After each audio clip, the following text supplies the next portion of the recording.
Želimo vam dobroveče, poštovani gledaoci. I ove godine širom svijeta je obilježen Svjetski dan hemofilije s ciljem skretanja pažnje javnosti na ovaj i ostale poremećaje zgrušavanja krvi.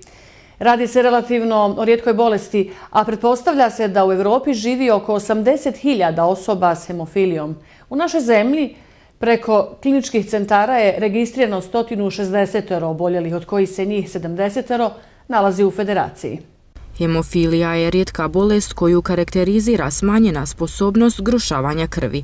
U većini slučajeva radi se o nasljednoj bolesti od koje najčešće obolijevaju muške osobe. Cilj obilježavanja Svjetskog dana hemofilije je nastojanje da se svakoj oboljeloj osobi ili drugim poremećajem koagulacije omogući pravo na normalan i kvalitetan život u zajednici te pravo na adekvatno liječenje. Hasmir Delić, predsjednik Saveza za rijetke bolesti u Federaciji Bosne i Hercegovine, je govorio o važnosti ovog datuma i skrenuo pažnju na rijetku bolest. U ranijem periodu su pacijenti veoma često umirali koji su se radi o krvarenju koje je nemoguće zaustaviti, pogotovo kod žena koje je veoma rijetko da oboljelo lice bude žena, kod njih je ta situacija zbog ciklusa specifičnija.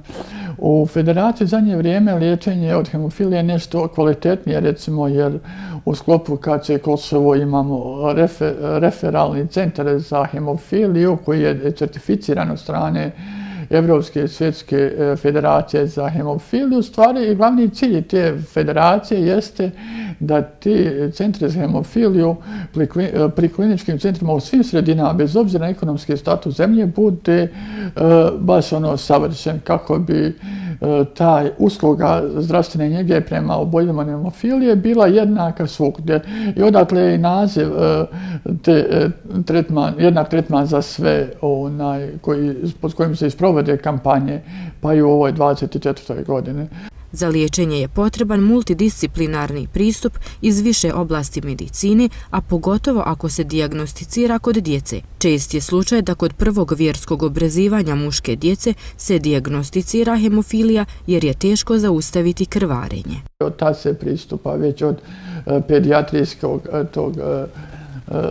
vremena, odnosno odjela za liječenje u bolnicama, pristupa se identifikaciji, dijagnostici i liječenju. Liječenje se odvija tako da se pacijentu nadoknađuje taj dio koji nedostaje, taj gen, odnosno taj faktor ili protein u krvi koji nedostaje da bi se zgrušavala krv na otvorenoj rani. I lijek se daje venozno, injekciono direktnim ubrizgavanjem u vene oboljelih. Kod nekih slučaja hemofilije potrebno je čak i do 3 uboda sedmično, odnosno 3 puta. U životu pacijenta oboljelog hemofilija znači 180 venskih uboda na godišnjem nivou. Zbog toga Centar za hemofiliju obučava pacijente da sami sebi daju injekcije u kućnim uslovima te da lijek obavezno čuvaju u frižideru. Odnedavno je na prostorima Europe odobren novi lijek.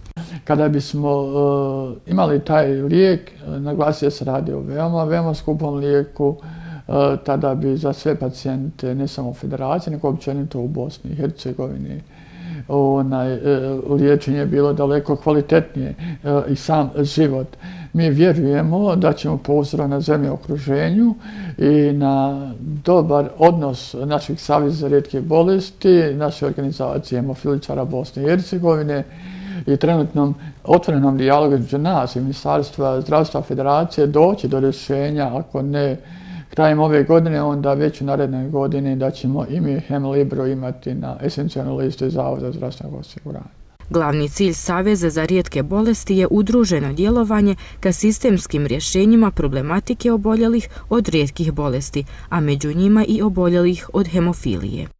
Zato vjerujemo da ćemo u dogledno vrijeme riješiti i Hemolibru za oboljele od hemofilije. Ja im želim svu sreću, stavljamo se na raspolaganje, naš savez, za sve dijagnoze sa rijetkim bolestima, pa i za naše hemofiličare da dođemo do sistemskog rješenja problematike. Podaci Svjetske federacije za hemofiliju govore da na 10.000 osoba samo se jedna rađa sa hemofilijom. Pretpostavlja se kako u svijetu ima 220.000 oboljelih, od čega u Europi živi oko 80.000 osoba s hemofilijom, a u Bosni i Hercegovini putem kliničkih centara imamo registriranih 160 oboljelih. Značajan broj oboljelih još uvijek nije potvrđen jer njihova bolest nije dijagnosticirana ili ih nema u medicinskoj evidenciji.